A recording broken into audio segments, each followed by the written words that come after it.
So sorry about that.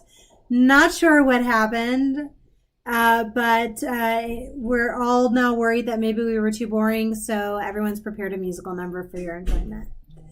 So that should be exciting. Michelle, do you want to start? I'm just kidding. I gotta get over to my piano. Give me a minute. Yeah, so sorry about that. But we were in a good place to transition and move anyway into to talking about this bridge between the theater and the film world. Sean, when you started the production company, you started to do live theatrical events, correct? Right, and it's still a focus of ours. And matter of fact, we do have the prequel to Safe for a Part written. And we're kind of sort of in pre-production on that, so that's something to look forward to in the near future. We also are going to start working on another short film that hopefully will go as well as this Threshold did. We'll see. So yeah, we definitely want to keep that alive. I think the idea of hybrid theater is something that works in this time, but also will continue. And I think we've seen that. As we move forward, a lot of the theaters are getting, for lack of a better phrase, better at it and doing more things. And that's kind of what my focus and my goal is to try to do a little bit more and try to make it more engaging so that people sitting in their living rooms will stay and watch. So we definitely are going to try to push the envelope with our next live hybrid event. Probably have more cameras, but also have more motion so that we'll have these cameras moving along with the actors and doing more things.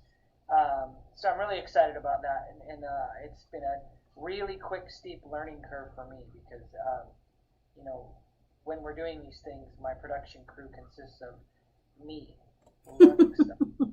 So, and back to the theater side of things, the kind of short story is all of our relationships come from Kentwood. So, all of these fine people here I've met through Kentwood and either have done shows with or have, someone else has done shows with the other person. And kind of the neat thing that we're doing with the Left Hand Productions, I don't know if it started by an accident or not, but it's kind of cool, is kind of this rotation of actors through our storyline. So obviously, if you saw Safer Apart, you know that Elliot is the demon in that, and his cohort is Jeremy. And you may have heard some voiceover work from Peter in the beginning of that. So Lindsay, Jeremy's wife, Lindsay Palmer, is also in Threshold and played Anne in Safer Apart. So it's kind of a neat thing that we have this stable of actor friends that will kind of rotate through and make appearances, or you hear their voices in the next production, the next one. So it's just kind of a fun little thing, maybe a little Easter egg that people can pick up, and a reason to go back and watch Safer Apart, and then watch Threshold again and again. Hopefully, a couple of million times is all we need. We're almost there. So just log in on different devices and keep watching.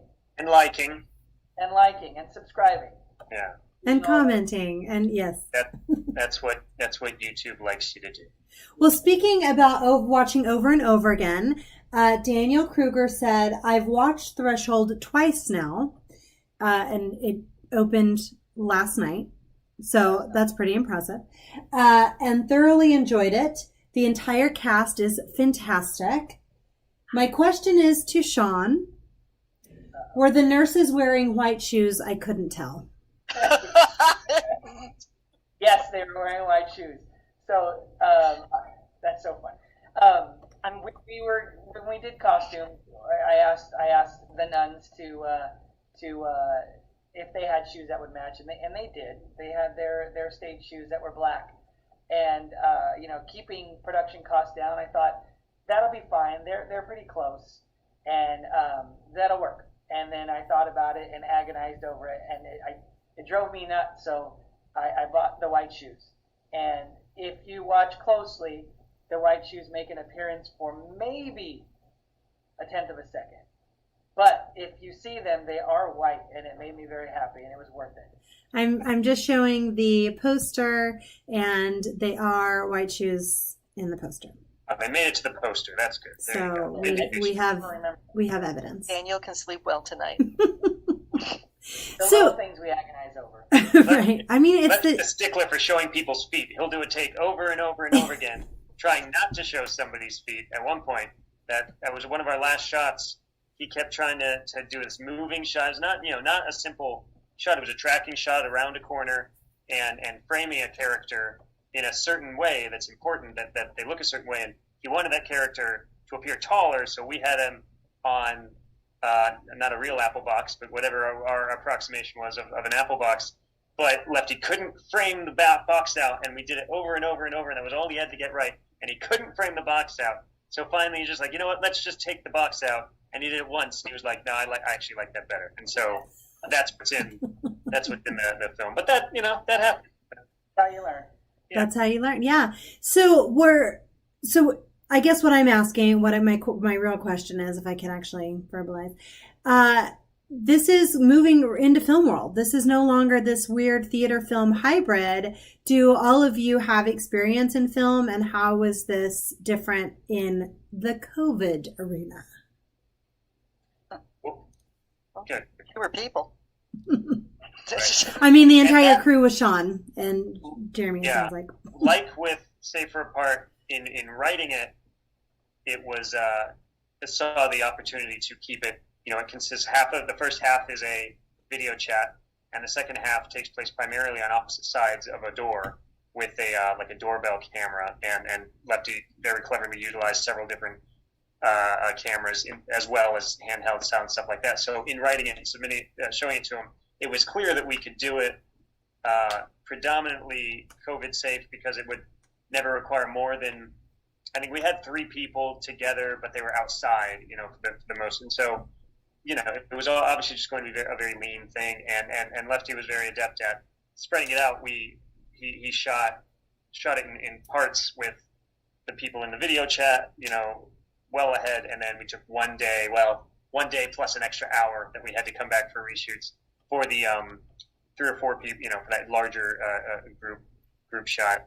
So that was we had to consider it in the COVID arena, but knowing that it was just a one-man crew plus Gloria, who's also on hand as a producer and just all around helpful individual. We just knew that it was a doable thing for us that way. But to answer your question, yes, I do have. I have 1 degree in theater. I have 1 degree in film, so I have some experience there. I love it. Yes, Jeremy does have some experience. Jeremy is a crossover. I know, Peter, you have plenty of crossover experience as well. Done a couple of shorts in my time, and usually they're on a very low budget, so it's not like we have all kinds of crew members and unions going back and forth and stuff like that. We just kind of do what you do. If you can help out in any way you can, do so. It'll be appreciated. I've never said I'll be in my trailer, because I've never had a trailer. There were never any trailers, so you don't have to worry about that. It was a trailer at Lefty's place. It was out in the driveway. I have a trailer in the driveway. Yeah, well, I think I meant a trailer truck. We never had one of those star wagons with the 2 G's. Right. I still say I'm going to be in my trailer regardless of whether or not I have one.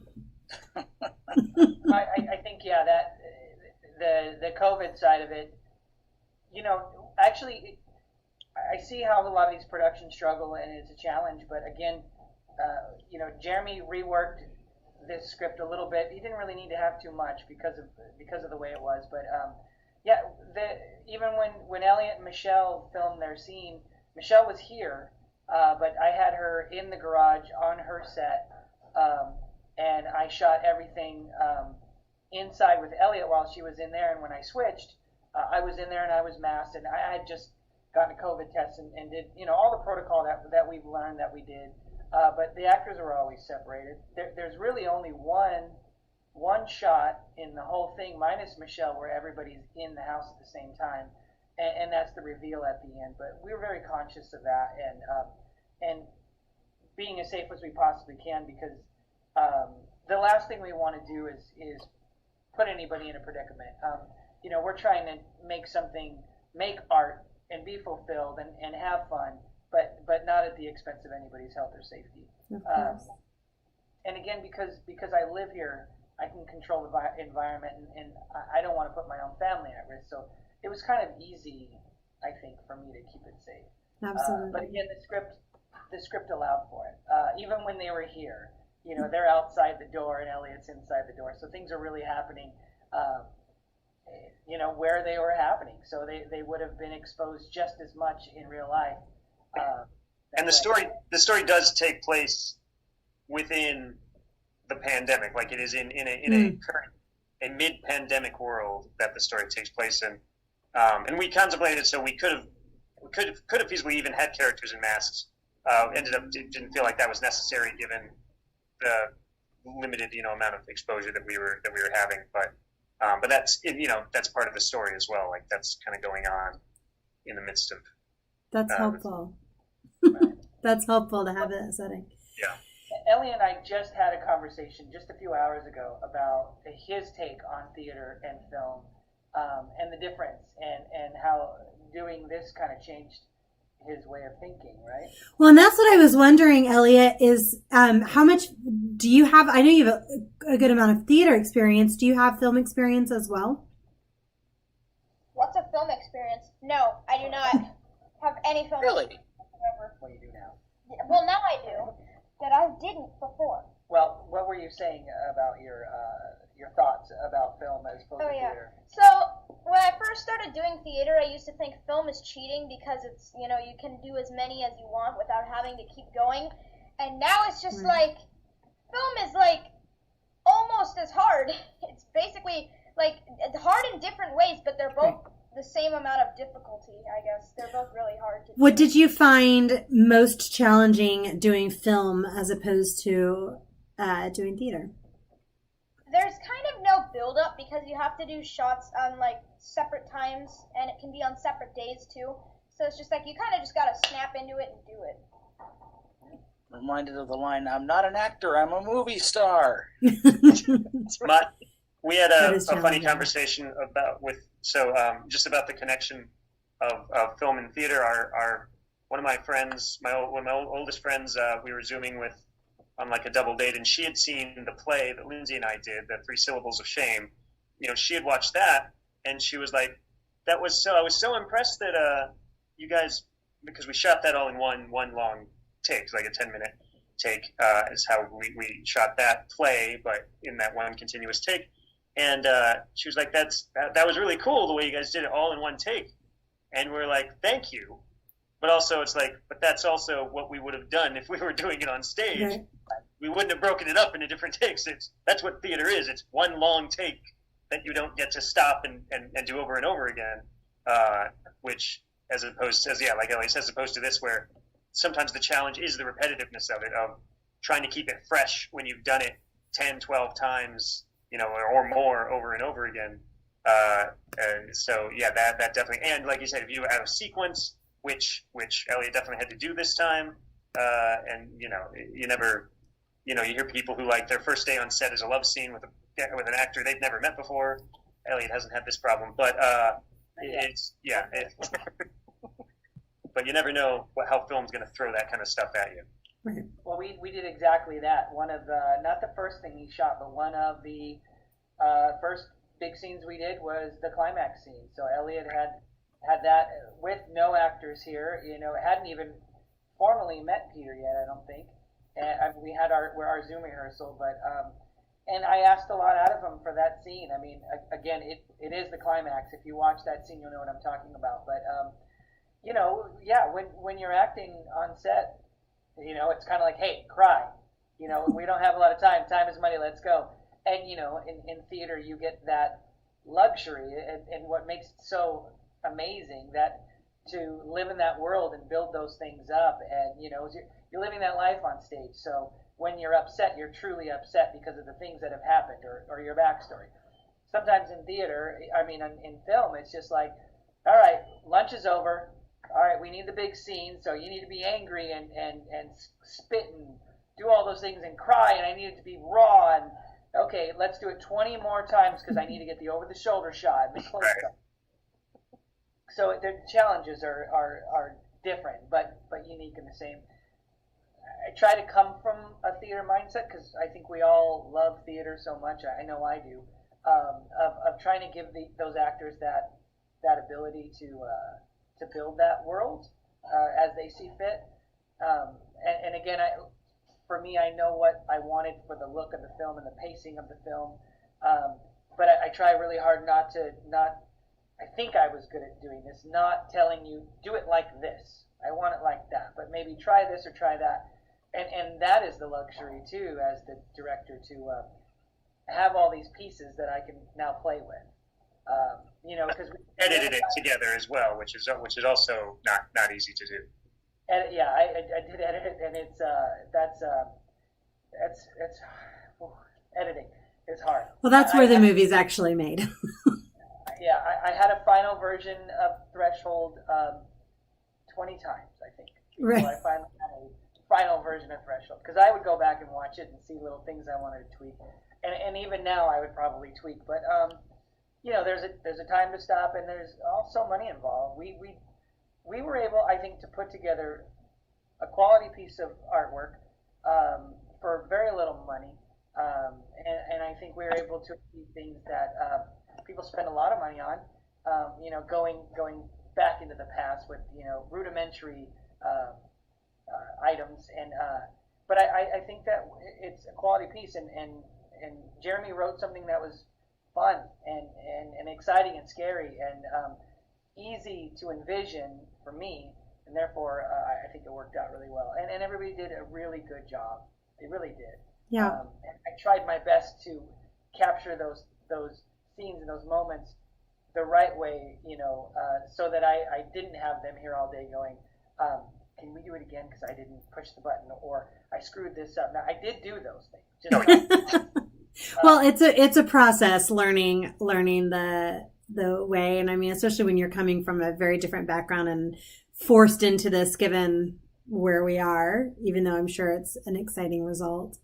Well, I have a bit of an insurance policy in Gloria, my wife, because she is a photographer, so the look and the style of it, the way, the photography of this piece she helped me a lot with that and made sure that it kind of all stayed true and stayed together. And so she helped me focus the camera half the time because I couldn't see.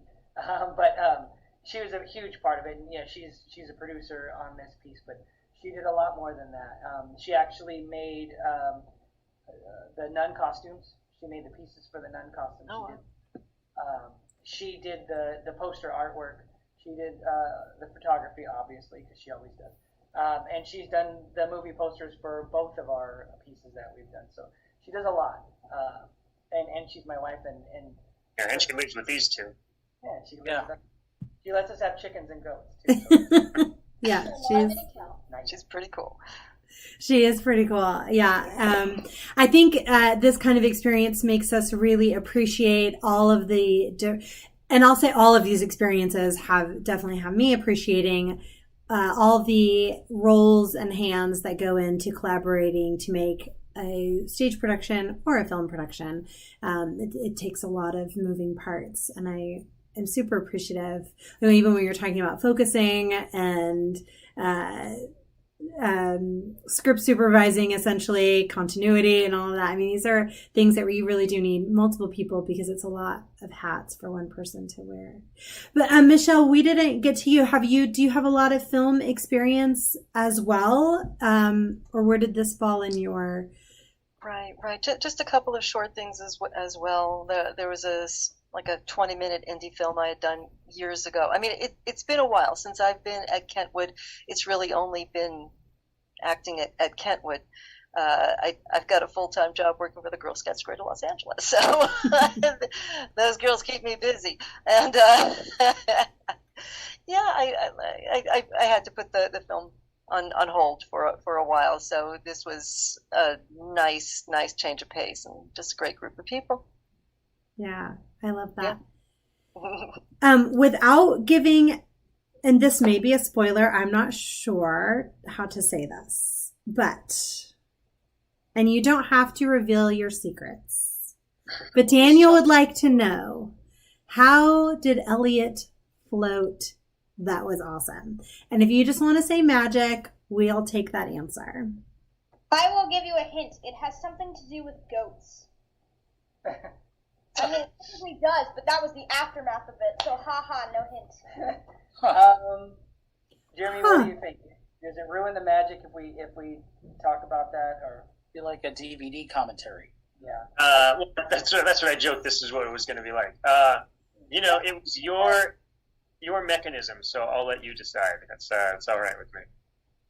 All right, I'm gonna reveal it. So the Elliot's answer is it is in our goat pen now because it became something else. So I built a glorified teeter-totter. Or a seesaw. A seesaw, thank you. That was counterbalanced and counterweighted, and it worked two ways. One way was for Elliot to stand on it, and then when we raised it, he floated from chest up. And also it had basically forks that went in under Elliot's arms and lifted him up that way so that he could float from, his feet could float. And They built it because sometimes Elliot doesn't want to get out of bed, so that's how they really get him up and going Right. in the That morning. makes sense. yeah, we're trying to get somewhere and go, and he's like, I don't want to go. Yeah. We use the seesaw, we get him into the car. You should patent that. Yeah, it also comes with a cattle prod. That works really well. That's probably and then it was on a dolly that we could move back and forth. So really, you need to see it because I think there's a way to make everything very cheesy and campy, and we definitely could have gone that route. But I think we succeeded in not doing that, and getting you to kind of buy into everything and be scared and nervous and wonder what happened. And a lot of times you watch, especially horror things, and you're like, oh my God, that was terrible. Look at that blood's so fake, or whatever. And I think that we were able to use these things sparingly to tell the story, but not detract from the story or distract from the story. Right.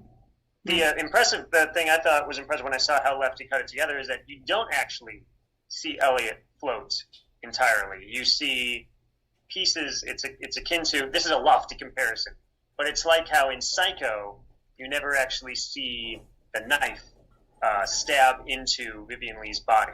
People, you leave it thinking that you did, but that's never actually portrayed. It's just with the editing and with the artistry in that scene. And so what I'm saying is Lefty is basically Alfred Hitchcock in this scenario. And that's what I thought as well. Yeah.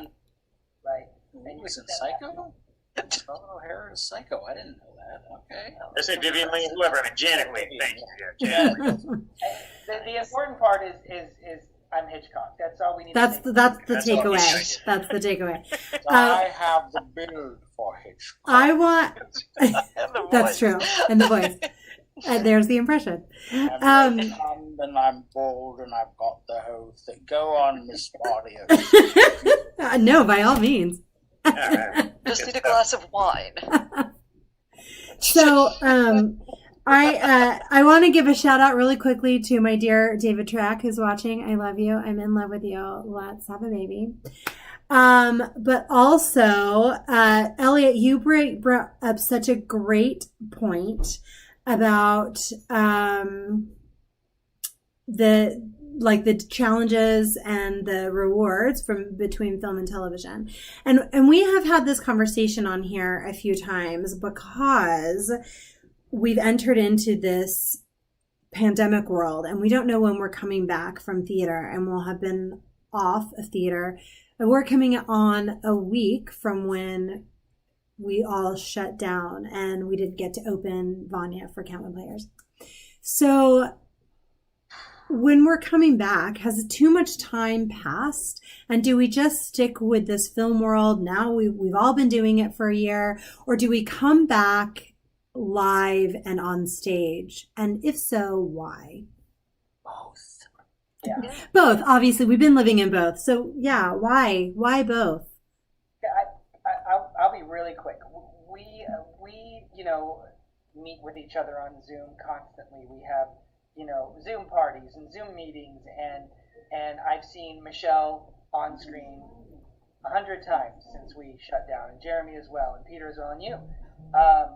And when we had, we all shot together and finished this film, we kind of had a preview night, and we all came together outside at a safe distance with masks on, and we got to watch this movie together. And but the idea that we were together and I could see these people in 3 dimensions, even though it wasn't the way we want to, but I could see them and I know that they're real, and vice versa, to me was so nice, and the idea of doing that on stage again, maybe right away, we know right away we won't have the audiences that Mom, we can't have that on. Let us. But not with sound. Theater exists for a reason. That actual interaction between actor and audience, and being drawn in because you're there at that moment, I don't believe that'll ever go away. Now, to sustain us, yeah, we're going to have both, because there are ways to do theater online or on television, so it's still engaging, but theater will always exist, because being in that world with the actors, there's nothing like it. If you don't like theater, the communal experience of seeing stuff with an audience. I mean, there's a reason movie theaters still exist when you could watch everything on Netflix. I still like going to the theater and seeing it with a bunch of people. There's herd animals. Yeah, Right. the collective. I think I said this last time I was on, when we were talking about the 3 syllables of shame, Sam. That and I think my wife is the one who first said it to me. But the theater will go on for the same reason theater survived for thousands of years and countless plagues, and it survived the advent of radio and then film, television, and the internet, and it all still goes on and will continue to go on, because that is an intrinsic need that people have to everything Lefty said, to gather together communally, to have that shared experience of watching and laughing and feeling. All those things there's a power for that happening together as a group. Yeah. And when we can get together again and actually hug each other or just to shake a hand, it's going to be so wonderful. I think we all miss that. Be able to do that on stage. It's interesting, because we've talked about this, and like you said, Jeremy, we talked about it last time you were on the show, and I'm listening to you all. I agree with you 1,000%. But when we talk about theater surviving, we're going to talk about it up until the age of radio. There was nothing else. So when the plague ended during the Elizabethan time, you automatically came back to the theater, because there was nothing else for you to do other than hang out with your livestock. And then when we got radio, and then when we got, and I know, and I'm sitting here going, I want to hang out at the Plunkett's home anyway, regardless. I'd rather do that. But then we've noticed with the advent of the television, actually, and film, that theater attendance has been in the decline, and we have had theaters that have not made it and closed over the past years. Kentwood's been around for 7 years, thank goodness. It is the oldest, which is not that old, let me just point out. But it is a good amount of time, but it's not like, I'm sure there were theaters that were created when settlers were first here. I was talking about the Tongvan people, and part of their history is theater. So all of that, though, none of it lasted. Kentwood's been here for 7 years, which is great, but other theaters have come and gone. So how do we continue to drive it? It's going to take choice for us to continue to create live theater and bring people in. So how do we choose this live experience? I think one of the things too that, what is the definition of theater? I think because we're in these times and we're used to going inside of these boxes and watching people on this upper level, and we look up at them and watch them perform, we think that's theater. But theater is about storytelling, and if everything in the world goes away, the day before the world ends, there'll still be storytellers, and there'll be people gathered around to hear what they have to say. So the way you make theater survive is that you change theater. You know, you go from storytellers by the fire to men on soapboxes in the town square to these outdoor theaters and into these buildings, into these boxes. And now what do we have? We have the ability to take Kentwood, for example, 90 some odd people in a room, but we can't get everybody in there. So what better way than to provide people to see that show online and experience it and then go, that was really good. I'm going to get a ticket so I can see that live. Because that's what's special. I think everybody's had that. A concert's the same thing. Seeing somebody you admire speak is the same thing. That shared experience heightens everything. So if we can expand people's view of what theater is, they'll come back to what theater was traditionally. And that's my opinion. And this generation, this new generation, Elliot just turned 12 on the 2nd. Happy birthday. Happy birthday! Loves theater. He absolutely loves theater. And he has friends that feel the same way, that thrive on stage and doing musicals and singing and doing all those things. That'll never stop. So theater as we know it, may not exist, but again, in that short span of time, theater has gone through many, many different iterations. So how do we make our existing theater survive? We evolve. Just like how do we survive? We evolve. We have to keep going. For me, that is the principal statement. We have to keep going. The past year has been awful, and if you focus on the awful, why bother moving forward? So we try to make beautiful things so that people have a reason to keep going. And sometimes a beautiful thing comes out of being scared, or not knowing what's going to happen next, or laughing, whatever it is. But we have to find something to live for, something that sparks us, and that's, for me, that's really where the production company came from. Is a vehicle for me and my friends and my family to find something to do that sparks us and keeps us going. Before we get to the other people, I want to read a couple comments about this very subject, and then to hear kind of your all's thoughts on this as well. I think you've touched on this before, Lefty. You just said it right now about we're storytellers inherently, and we are creating it. And I think part of where I feel very strongly about and why I wanted to do this podcast or this live show and keep it going, I feel very strongly about it too. And I feel very strongly that we have to evolve and use the different resources and bring people in. And Gloria Plunkett said it's a different kind of night out as an audience member too. And Daniel followed up with his comment saying, I agree with Gloria. I loved getting dressed up to go see a show. Now I just sit on the couch in my underwear watching the virtual shows. TMI. And then Shari says, the experience of live theater actors being able to react to a live audience makes in-person theater personal and interactive. It cannot really be duplicated in any other art form unless a TV show is taped before a live audience, which has a similar feel to it as well. And I think that what I'm hearing is that we have to make it an experience, because otherwise we're just going to stay home watching the broadcast of the Kentwood live stream from our couches and our yoga pants and underwear.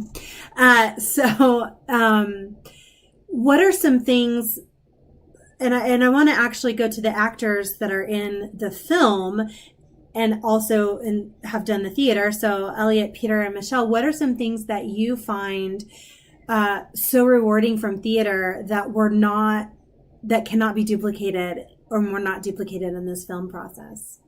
Being able to talk to the audience after the performance and being able to interact with them one-on-one after the movie. You don't really, unless you go to a premiere and all the actors are there and then you can talk to them one by one, that's something, but most of the time you don't get that. You don't get to do that. And that's something that I miss personally, because we're not getting paid for it. So having random strangers come up to you and go, "That was amazing," that's our pay. That's our pay right there. So that's something that I miss personally. But seeing cool comments is really cool too. that does bring up an element of the approachability of theater and how much more connected you are. I actually do not. I'm very shy, so I do not like that part. But I do love the fact that it is that connection of in real life, which is that same principle. You're right there, so that's great. Michelle, Elliott, what about you two? I miss the rush in the beginning because it's taken on separate occasions and separate days and separate times.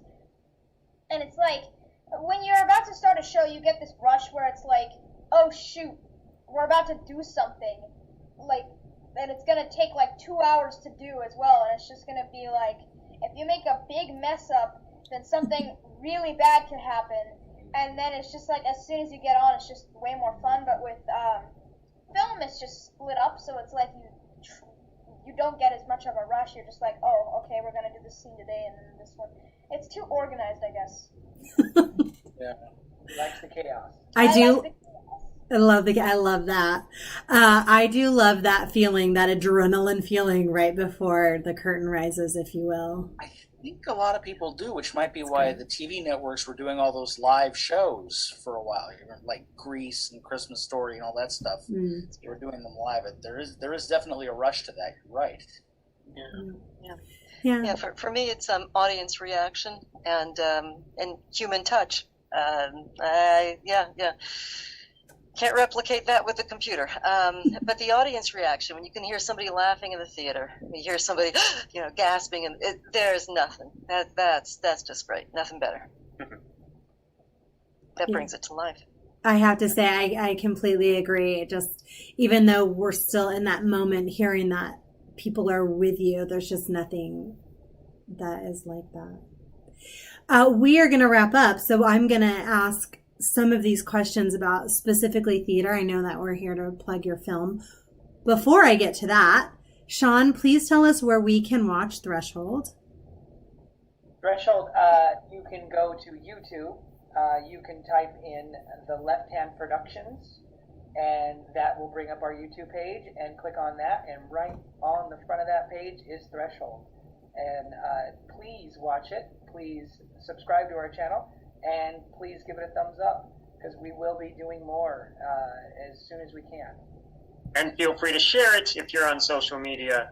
That's an option too, to spread the word. To get more people to see it is always appreciated. Far and wide, make it viral. That's right. Make it go. I love it. I appreciate everybody who has seen it. I just want to say really quick, I want to thank Jeremy for trusting me to bring this piece to life, and I want to thank all the actors for trusting me to put it together, and everybody else involved. Thank you so much, because I couldn't do it without them, and God knows they have no reason to trust me, but they did.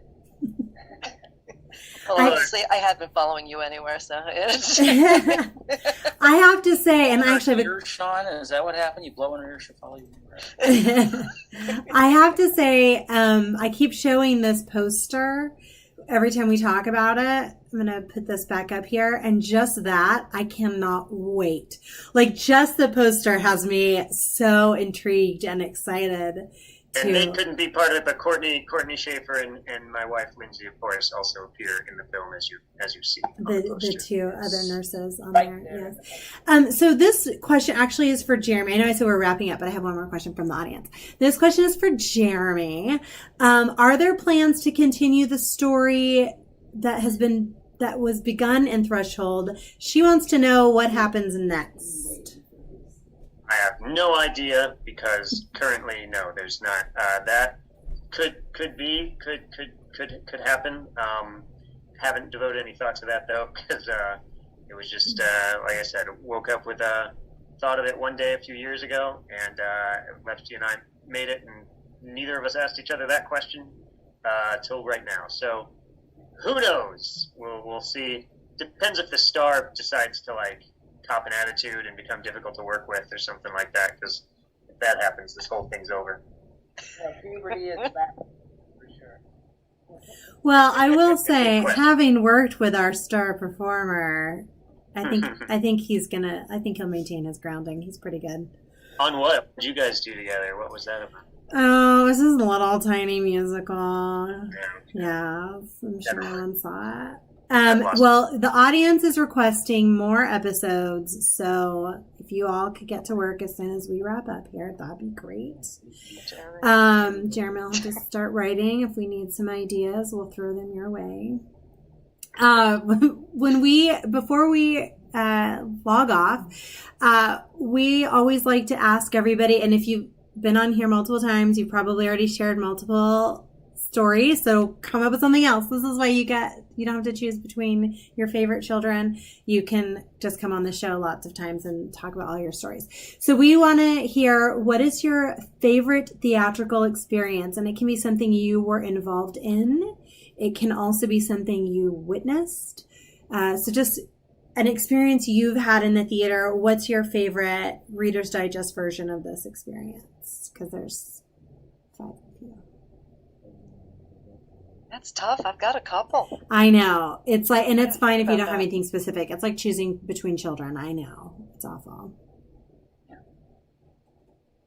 You know, I mean, I kind of have a couple. Yeah. Because,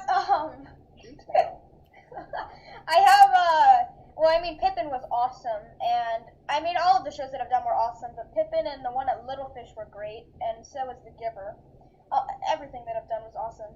But my favorite experience of all time is probably the fact that there was some jokes like that the cast made in The Giver, and Jack and I still talk over the phone, and we will just casually throw in those jokes, and it just becomes like the best moment ever. I love that.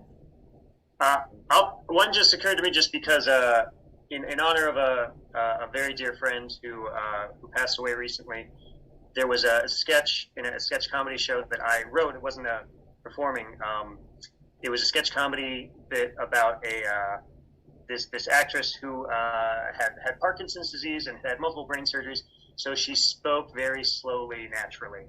And we wrote a sketch, and this was before Zootopia, which has a similar scene. A sketch about a guy whose cable's out, and he's calling his cable company, desperate to get it back on for the big game. And Lucy, our departed friend, spoke in her very normal speaking voice, "Hello, this is Infinity Customer Service." How that was the conceit of it, that stretched out. And as just a writer, getting to see that live, and I would go to every show of this production, and it just had people. I once literally saw a guy fall out of his chair because he was laughing so hard at it. And that really stuck out to me as why writing for theater is a wonderful thing to get to do. And in honor of Lucy, I thought I would share that story well, never mind. Go ahead. That was mine. That's great. Oh, I love that. One of my favorites was when I wasn't on stage. I had auditioned for a regional theater production of Grease, and I guess a week or two after the audition, I was with my sisters. And we were talking about it, and I was like, yeah, I'm sure I'm not going to get the part, whatever. And I got the phone call from the producer that I got the part. And I tear up when I think about it, because I was just so blown away. I was so happy, and I could share that with my sisters. It was just so touching, and I will never forget that. And then the other great theater experience was screaming at Lefty every night. The Incubator! Oh my God.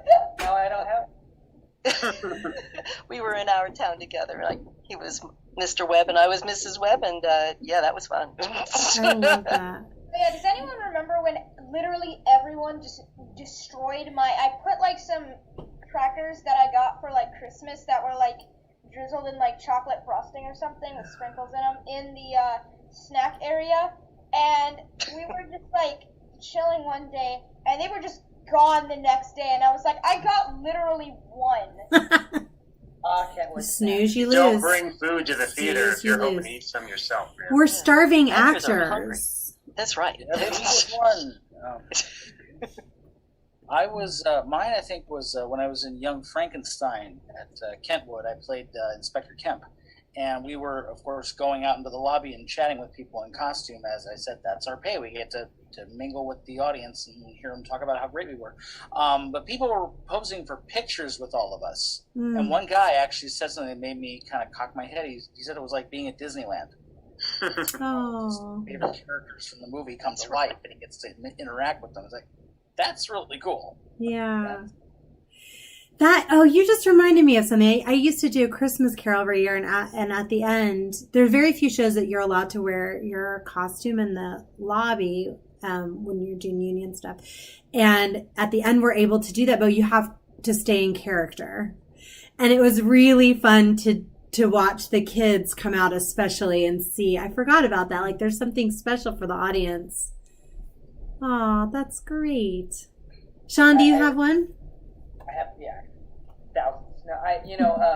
There's actually, it's the two same thing. Elliot has played the White Rabbit in Alice in Wonderland, and he also played the Cowardly Lion in Wizard of Oz. And obviously character actor, and he's in these suits both times. But that's a really good memory for me, is watching him go out to visit with the audience in character, and watching those kids and the adults just be so excited to see that character, and him staying in character and interacting with them and taking photos. That's a proud dad moment for sure, seeing that happen. Besides seeing him on stage as well. But one of my fondest memories is our town, because auditioning and getting the part was one thing, and working my way up, actually, from ensemble to Mr. Webb, and that was all great. But the first night, standing up, giving my monologue, and sitting back down and going, yeah, I actually can do this. Like, I can be an actor. That was incredible for me. That was life changing. Oh, I love it. Yay. Beautiful.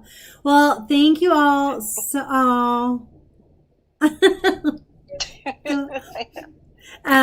thank you all so much for joining and sharing. Everybody go to Left Hand Productions. I'm going to put this, I just love this poster so much. I'm going to put it up one more time.